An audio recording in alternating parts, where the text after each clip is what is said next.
হরে কৃষ্ণ। শ্রী শ্রী গুরু গৌরাঙ্গ জয়তু। জয় শিলা প্রভুপাদ। হরে কৃষ্ণ শুধু ভক্তের আজকে আমরা পাঠ করব শ্রীমদ ভগবদ গীতা, যথাযথ দ্বিতীয় অধ্যায় সাংখ্যযোগ, শ্লোক নম্বর 59। তো তার আগে আমরা সংক্ষেপে মঙ্গলাচরণ পাঠ করব। ওম অজ্ঞানতিমিরান্ধস্য জ্ঞানাঞ্জন শলাকয়া চক্ষু উন্মিতং যেন তস্मै শ্রী গুরুবে নমঃ।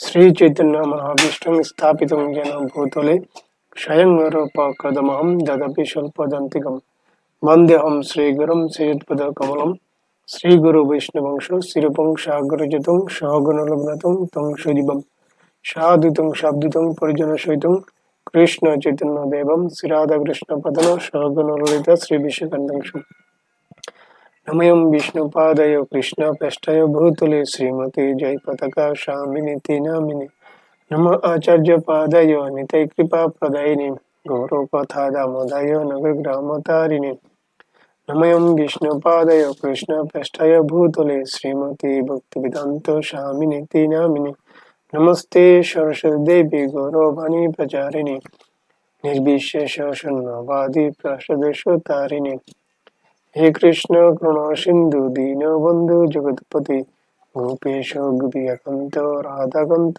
नमस्तुते तप्त कंचन गौरांगी राधे वृंदावनेश्वरी वृषभानुसुते देवी प्रणमामि हरिप्रिय नमो महावदनाय कृष्ण प्रेम पदयते कृष्ण कृष्ण चैतन्य नामे करते नमो नमः नमो ब्रह्मणो देवाय गो ब्रह्मण हिताय च जगद्दिताय कृष्णाय गोविन्दाय नमो नमः पंचकल्पतरुश्च कृपा सिन्धुभ्येव च पतितानां पावनेभ्यो वैष्णवेभ्यो नमो नमः।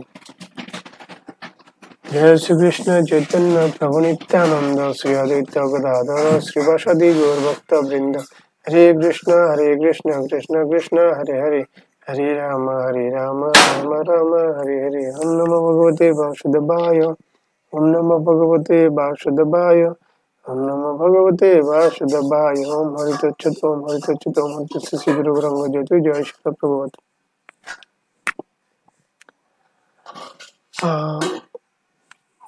আজকে আমরা পাঠ করব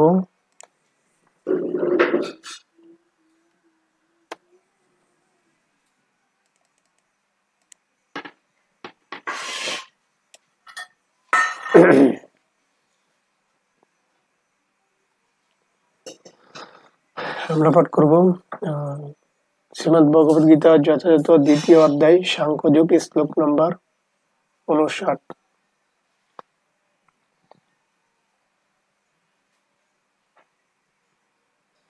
বিষয়া বিনির্বন্তন্তে নিরাহারস্য দেহিনাম রজবর্জম রস অপি অস্য পরম দৃষ্টা নিবর্ততে। বিষয়া ইন্দ্রিয় সুখ ভোগের বিষয়সমূহ বিনিবর্তন্তে নিবৃত্ত হয়, নিরাহারস্য কৃত্রিম ভাবে বিষয় থেকে ইন্দ্রিয়গুলোকে নিবৃত্ত করে, দেহীন দেহির রসবর্জন বিষয় রস বর্জন করে, রস ইন্দ্রিয় সুখ ভোগ অপি যদিও অশ্ব তার পরম উৎকৃষ্ট বস্তু দৃষ্টা দর্শন করে নিবর্ততে নিবৃত্ত হন। গীতার গান। বৈরাগ্য করিয়া হয় বিষয় নিবৃত্তি, তাহা কয়ে স্থিত প্রজ্ঞা স্বাভাবিক বৃত্তি। পরমানন্দ জানি সেবা জরানন্দ ছাড়ে, স্থিত প্রজ্ঞ সেই বীর বিষয় বিহারে। অনুবাদ। দেহ বিশিষ্ট জীব ইন্দ্র সুখ ভোগ থেকে নিবৃত্ত হতে পারে, কিন্তু তবু ইন্দ্র সুখ ভোগের আসক্তি থেকে যায়। কিন্তু উচ্চতর স্বাদ আস্বাদন করার ফলে তিনি সেই বিষয় তৃষ্ণা থেকে চিরতরে নিবৃত্ত হন।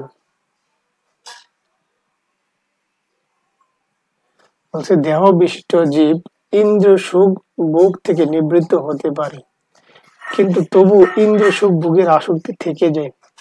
কিন্তু উচ্চতর স্বাদ আস্বাদন করার ফলে তিনি সেই বিষয় তৃষ্ণা থেকে চিরতরে নিবৃত হন। তাৎপর্য, অপ্রাকৃত অপ্রাকৃত স্তরে অধিষ্ঠিত না হলে মানুষ ইন্দ্র সুখ ভোগ পরিত্যাগ করতে পারে না। বিধি নিষেধের দ্বারা ইন্দ্র সুখ ভোগ থেকে নিবৃত্ত হওয়ার পন্থা অনেকটা রোগীর বিশেষ ধরনের খাদ্যের প্রতি নিষেধাজ্ঞার মতো। রোগী সাধারণত এই সমস্ত বিধিনিষেধ মানতে চায় না এবং তার রোগের জন্য এই সমস্ত খাদ্যদ্রব্য খেতে সাময়িকভাবে বিরত থাকলেও তার খাওয়ার লালসা কখনো কোনো অংশে কমে না।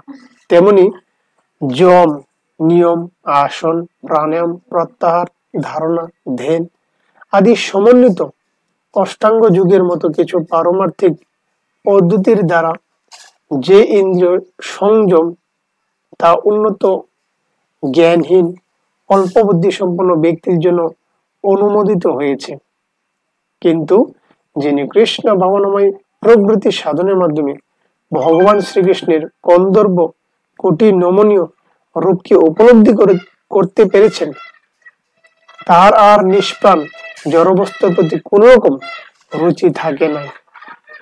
তাই অধ্যাত্ম মার্গের প্রাথমিক স্তরেই কেবল বিধি নিষেধের মাধ্যমে ইন্দ্রগুলিকে দমন করতে হয়, কিন্তু কৃষ্ণ ভাবনাময় যতক্ষণ রুচি না হয় ততক্ষণ এই বিধি নিষেধ মঙ্গলজনক হয়। যখন কেউ প্রকৃতপক্ষে কৃষ্ণ ভাবনায় অধিষ্ঠিত হন তখন তিনি আপনা থেকেই ইতর বস্তুর প্রতি তার রুচি হারিয়ে ফেলেন। হরে কৃষ্ণ। তো এই শ্লোক থেকে আমরা কি উপলব্ধি করতে পেরেছি বা কি বুঝতে পেরেছি? যখন এটা বলছে দেহবিশিষ্ট জীব ইন্দ্র সুখ ভোগে নিবৃত্ত থাকে, যে আমাদের দেহটা হচ্ছে জড়, সেজন্য আমাদের যে ইন্দ্রিয়গুলো হচ্ছে জড়, সেই জন্য বিভিন্ন বস্তুর প্রতি আমাদের লোভ লালসা থাকে এবং আসক্তি থাকে। কিন্তু আমরা যখন কোনো উচ্চতর স্বাদ গ্রহণ করতে পারি তখন এই জড় বস্তুর স্বাদ থেকে বিতৃষ্ণা হয়ে যায় বা সেটা থেকে নিরাসক্ত হয়ে যায়। তো আমাদের এই জড়জগৎ হচ্ছে অশাশ্বতম দুঃখালম, এই জড়জগৎ মানে হচ্ছে একটা দুঃখের জায়গা। তো এখানে এসে আমরা কখনো স্থায়ীভাবে আনন্দ বা সুখ লাভ করতে পারি না। এটা তো প্রকৃত আনন্দ বা প্রকৃত সুখ যদি পেতে চাই তাহলে আমাদের চিন্ময় জগতে যেতে হবে। এই জড়েন্দ্রকে কন্ট্রোল করা খুবই কষ্টকর। এই জড় ইন্দ্র কন্ট্রোল করার ব্যাপারে একজন ডাক্তার যেমনটা একজন রোগীকে, সে অসুস্থ, তো তাকে যখন বিভিন্ন ওষুধ দেওয়া হয়, তিতা ওষুধ, তিতা খারা বিভিন্ন রকমের ওষুধ দিয়ে থাকেন, যদি তার কাছে এটা ভালো না, কিন্তু তার মঙ্গলের জন্য এই তিতা ওষুধ দেওয়া হয় যেন তার রোগটা সেরে যায়। ঠিক তেমনি একজন জড় ব্যক্তিকেও এরকম অনেক কঠিন নিষেধ দেওয়া হয়, যদিও তার এগুলা খেতে ভালো লাগে, এটা খেতে ভালো লাগে, এটা খেলে তার লোভ লালসা, তার খেতে মন চায়, কিন্তু তাকে নিষেধ দেওয়া হয়। কেন না? তার জড়াশক্তি কমানোর জন্য এবং তাকে নিয়ন্ত্রণে আনার জন্য।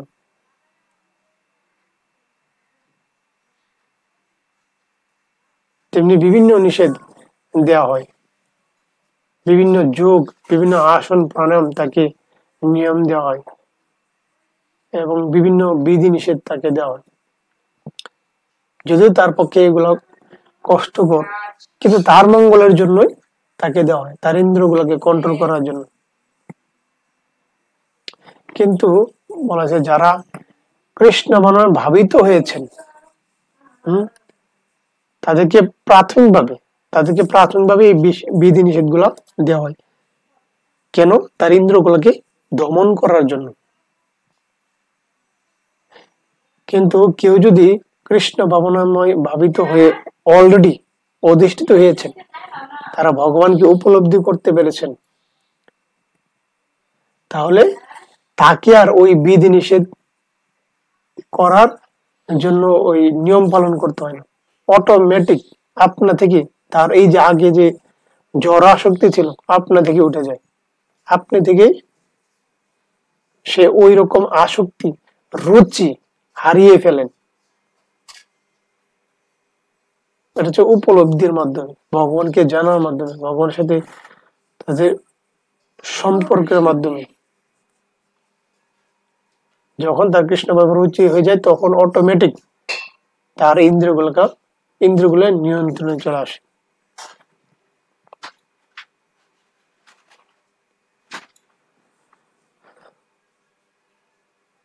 একজন ভক্ত এবং অভক্তর যে লক্ষণ, যে একজন ভক্ত যদি দেখে একজন ভক্ত যদি দেখে যে একটা সুন্দর পেয়ারা গাছে সুন্দর একটি পেয়ারা পেকে আছে, তখন সে ভাবে যে আমি কখন এটা ভগবানকে দিব, ভগবান আমার কৃষ্ণের জন্য আমি এটা কখন ভগবানকে দিব। কিন্তু একজন অভক্ত যদি দেখে আমি এটা কখন খাবো, এটা হচ্ছে একজন ভক্ত এবং অভক্তের মধ্যে পার্থক্য। এটা এটা কি আসলে, এটা হচ্ছে ইন্দ্রকে নিয়ন্ত্রণ করা। একজন ভক্ত সব সময় আগে ভাবে এটা আমি ভগবানকে দিব, তারপরে সেই মহাপ্রসাদ, ভগবানের মহাপ্রসাদ আমি গ্রহণ করব বা পাবো। যে একজন অভক্ত সে যদি দেখে তখন তার ইন্দ্র কন্ট্রোল থাকে না, সে যা সামনে পায় জিব্বার লালসায় জীব ইতি দেয়, বৈষ্ণব ধরেন সে কৃষ্ণ নাই পায়, স্বয়ং মহাপ্রভুর বাণী। তা আমরা এই জিব্বার লালসায় বাস বিচার ছাড়াই আমরা খাদ্য গ্রহণ করি, কিন্তু শ্রী চৈতন্য মহাপ্রভু বলেছেন জিব্বার লালসায় জীব ইতি উতি ধায়, কৃষ্ণ ধরা পরায়ণ সে কৃষ্ণ নাহি পায়। উপদেশ অমৃততে শ্রীল রূপ গোস্বামী এটা লিখেছেন, লিপিবদ্ধ করেছেন, আর বলেছেন স্বয়ং শ্রী চৈতন্য মহাপ্রভু।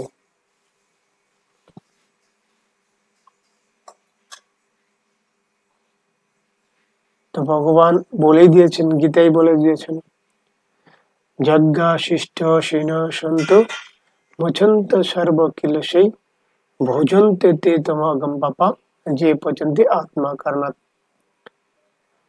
অর্থাৎ যে যে যজ্ঞাশিষ্ট, যে অন্ন ব্যঞ্জনাদি রন্ধন হয় সেগুলো যদি ভগবানকে নিবেদন করা হয় তাহলে ভগবান সেটা গ্রহণ করেন। আর কেউ যদি নিজের ইন্দ্রিয় তৃপ্তি সাধন করার জন্য কেবল বক্ষণ করেন তাহলে তার গড়ায় গড়ায় পাপ বক্ষণ হয়, সে হচ্ছে চোর। তো সেজন্য একজন ভক্ত সবসময় কি করেন, ভগবানকে অন্ন ব্যঞ্জনে যে যা কিছু আছে সেগুলা ভগবানকে আগে দেওয়া হয়, তখন ভগবানের মাধ্যমে সেটা মহাপ্রসাদ রূপে রূপান্তরিত হয় এবং সেই মহাপ্রসাদ ভক্তরা আস্বাদন করেন। কারণ ভগবানকে এমন কিছু দেওয়া হয় যেটা ভগবান বলে দিয়েছেন, সাত্বিক আহার, পত্রং পুষ্পং ফলম তয়ম যো মে ব্যক্তি প্রযচ্ছতি তদম বক্তব্যমষ্টমী প্রযত আত্মান।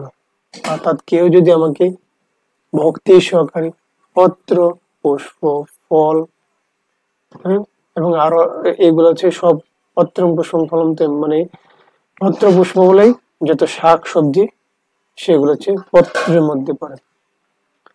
ফলম তৈম, কেউ যদি শুধু তুলসী পত্র দেয় তখন ভগবান সন্তুষ্ট হয়ে যায়।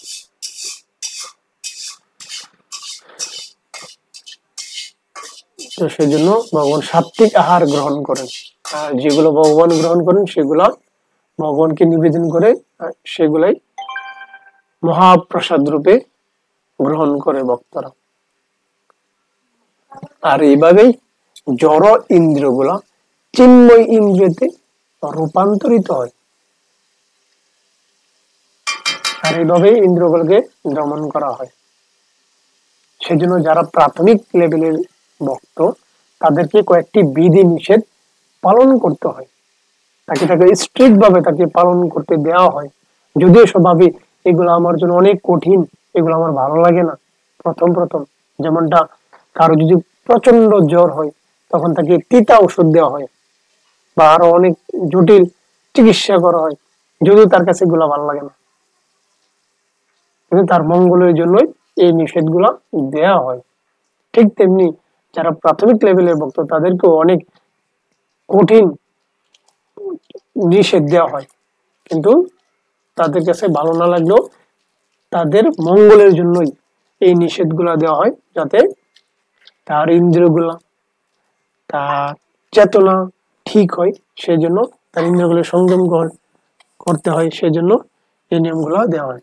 যেমন চারটি প্রাথমিক লেভেলে প্রাথমিক চারটি বিধি নিষেধ দেওয়া হয়: সত্য, দয়া, তপ, সূচ। সত্য নষ্ট হয়, ধর্মের চারটা স্তম্ভ হচ্ছে এই চারটা বিধি নিষেধ। সত্য নষ্ট হয় কি বলে? দ্রুত ক্রিয়া করলে, অর্থাৎ জুয়া খেলা, পাশা খেলা, যে কোনো ধরনের খেলাই হচ্ছে জুয়ার মধ্যে পড়ে, অনেক বাজি ধরা হয়। তো এখান থেকে আরো অনেক শিক্ষা দিয়েছেন যে ধর্মরাজ যুধিষ্ঠির সে ছিল ধার্মিক, সত্যবাদী, কিন্তু তা সত্ত্বেও ভগবান তাকে লীলার মাধ্যমে বুঝিয়েছেন যে যে যত বড় ধার্মিক হোক, যে যত সত্যবাদী হোক, সে যদি দ্রুত ক্রিয়া করে তাহলে তার ধর্মের তার পতন অবশ্যম্ভাবী। যেমন মহারাজ যুধিষ্ঠির তিনি তার যে মামাশ্রী ছিলেন, দুর্যোধনের মামাশ্রী, তার তার প্রবঞ্চনায় তিনি ফেঁসে গেলেন এবং তাকে পাশা খেলায় বসানো হলো। তো বসানোর পরে একে একে তাকে ফাঁসানো হলো, ব্ল্যাকমেল করা হলো। যেমন যে যখন খেলা হলো তখন মামাশ্রী বলেছেন যে খেলা তো এমনি এমনি হয় না, খেলাতে একটা বাজি ধরতে হয়। হ্যাঁ, তখন তাকে লুবনীয় ভাবে তো বলা হলো যে প্রথমে কি ধরা হয়েছে, যে রাজ্য ধরা হয়েছে, আর সে ভাবছে যে সে তো পারবেই। তখন রাজ্য ধরাইছে, রাজ্য আর যে পাশা খেলার গুটি সেটা মামাশ্রীর নিয়ন্ত্রণে। তখন রাজ্য হারানো হয়েছে। পরবর্তীতে আবার আবার তার ভিতরে আরো জেদ, যে আমি জিতবই, আমি জিতবই, আমি জিতবই। পরবর্তীতে আবার যখন খেলা হলো তখন তার ভ্রাতাশ্রীদেরকে ধরা হলো বাজিতে। তারপরও তার ভ্রাতাশ্রী হেরে গেল, তার ভ্রাতাশ্রীর দুর্যোধনের দাস্যে পরিণত হলো। পরবর্তীতে আর কি ধরবে, তখন ধরাইছে তার স্ত্রীকে। কতটা নিচু, তার চেতনা কতটা অধপতিত হয়েছে, তার স্ত্রীকে পর্যন্ত বাজি ধরেছে। এই হচ্ছে জুয়া খেলা বা দ্রুত ক্রিয়া, যে কোনো ধরনের খেলায় হচ্ছে এরকম দ্রুত ক্রিয়া। তার স্ত্রীকে পর্যন্ত বাজি ধরছে। এ থেকে ধর্ম বিনষ্ট হয়েছে এবং তার সত্যবাদিতা বিনষ্ট হয়েছে, যে কারণে পঞ্চপান যে যুধিষ্ঠির সেও পাপী হয়েছে এবং তার সত্য নষ্ট হয়েছে। ধর্মের চারটা স্তম্ভের মধ্যে একটা স্তম্ভ হচ্ছে সত্য, সেই সত্য নষ্ট হয়ে গিয়েছে। সেই জন্য দ্রুত ক্রিয়া করলে সত্য নষ্ট হয়ে যায়। এটা হচ্ছে একটা বিধি নিষেধ, যে কোন রকমের জুয়া খেলা, কোনো ধর্মের পাশে খেলা, এগুলা খেলা যাবে না, তাহলে সত্য নষ্ট হয়ে যাবে ধর্মের। দ্বিতীয় স্তম্ভটা কি বা খুঁটি হচ্ছে দয়া। দয়া হচ্ছে কি? জীবে দয়া। জীবে দয়া করে হচ্ছে একটা ধর্ম, কিন্তু যখন সে আমিষ আহার ভোজন করে, বিভিন্ন জীব সে ভক্ষণ করে, তখন তার দয়া নষ্ট হয়ে যায়। ধর্মের আরেকটা স্তম্ভ হচ্ছে দয়া। বিভিন্ন রকমের আমরা মাছ ভক্ষণ করে, মাংস ভক্ষণ করে, এটা অন্য জীব, অন্য জীবীদের দেহ সে ভক্ষণ করে, কোন রকম দয়া মায়া নেই,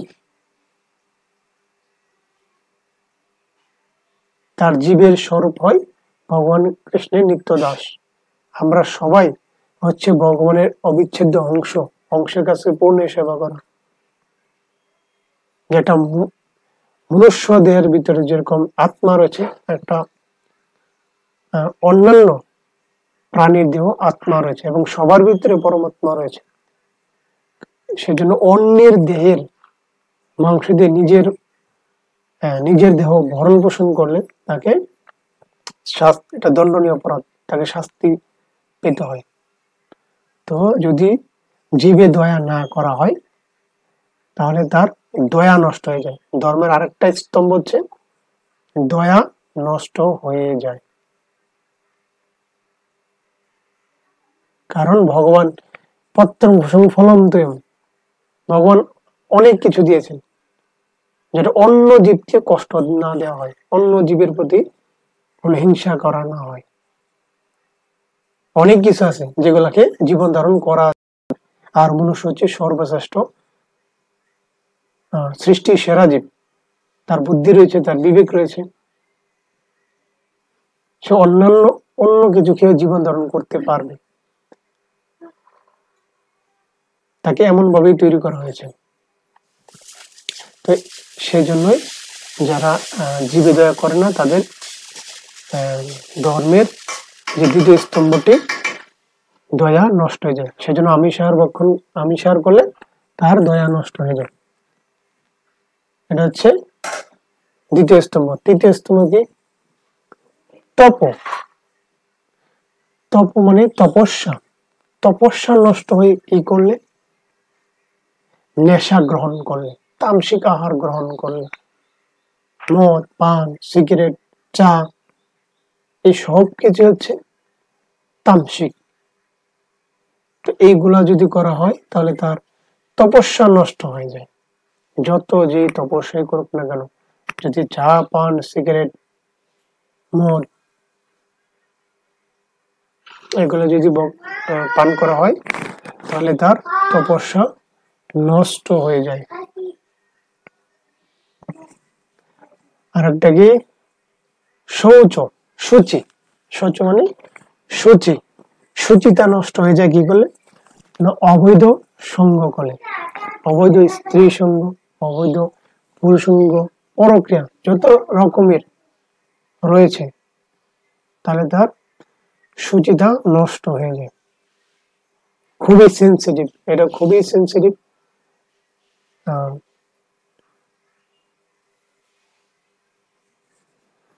তো সেই জন্য তার সূচিতা নষ্ট হয়ে যায় যদি অবৈধ সঙ্গ করে, যে গন্ধের অবৈধ সঙ্গ। সেই জন্য মাতাজিরকে বলা হয়েছে যে কখনো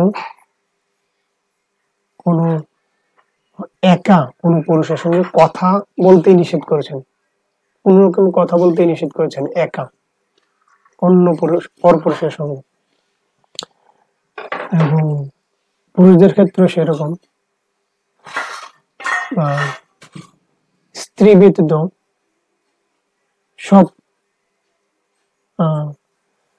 সমস্ত মহিলারা হতে যে মাতাজি, কারণ তাদেরকে মাতৃজ্ঞানে দেখা হয়। তো এই 4টা বিধিনিষেধ পালন করা হচ্ছে ধর্মের 4টি স্তম্ভ। আর যখন প্রাথমিক লেভেলের ভক্ত, তাদেরকে এই বিধিনিষেধ কঠোরভাবে পালন করতে দেওয়া হয়। আর যখন তারা কৃষ্ণ ভগবানে ভাবিত হয়ে যায় তখন তাদের কাছে এগুলো কিছুই মনে হয় না, কারণ এগুলো সে অলরেডি জানে এবং সেগুলো এগুলো করে, এবং আরো অন্যান্য তাকে নিয়ম কানুন দেওয়া হয়।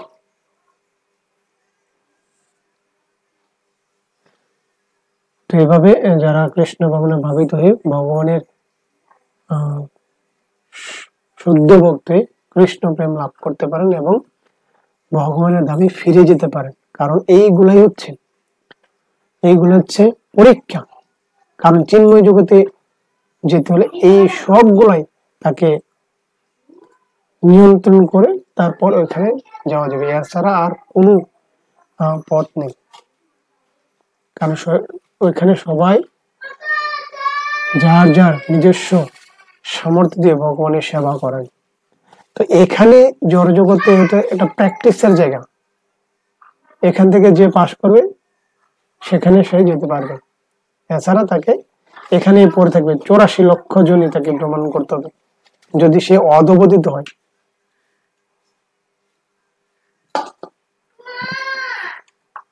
এই যে যারা বিভিন্ন বক্ষণ করে তারা ওই রকম জনিতে আবার প্রবেশ করবে এবং তাকেও আবার অন্য কেউ খাবে, এরকম অধপতিত হতে হবে। কেউ যদি চেতনার বিকাশ ঘটায় তাহলে তাকে উচ্চ পদে তাকে নেওয়া হবে, প্রমোশন এবং ডিমোশন,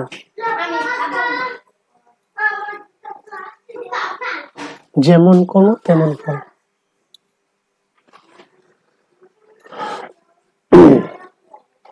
হরে কৃষ্ণ। তো আজকে এ পর্যন্তই, পরবর্তীতে আমরা একটি নতুন আরেকটি শ্লোক পাঠ করব। হরে কৃষ্ণ। জয় শ্রীকৃষ্ণ চৈতন্য প্রভু নিত্যানন্দ শ্রী অদ্বৈত গদাধর শ্রীবাসাদি গৌর ভক্তবৃন্দ। হরে কৃষ্ণ কৃষ্ণ কৃষ্ণ হরে হরে রাম রাম রাম রাম। শ্রীমদ ভগবদ গীতা যথাযথ কি জয়।